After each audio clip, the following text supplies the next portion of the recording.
আপনাদেরকে বিনীত অনুরোধ করি, আপনারা শুধু প্রতীক দেখে নয়, আপনারা প্রধানত প্রার্থী দেখে ভোট দিবেন, প্রতীক নয়, প্রার্থী দেখে ভোট দিবেন।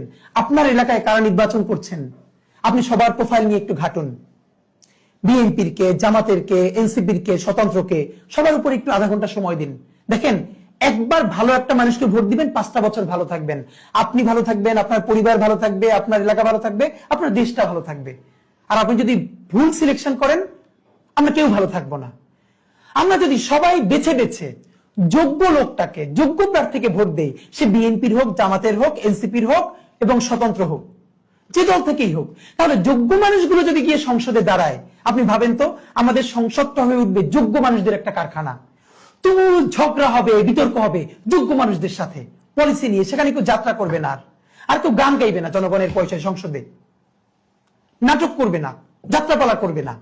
সুতরাং প্লিজ প্রতীক দেখে নয়, যোগ্য প্রার্থীকে ভোট দিন, সে যেই দলেরই হোক।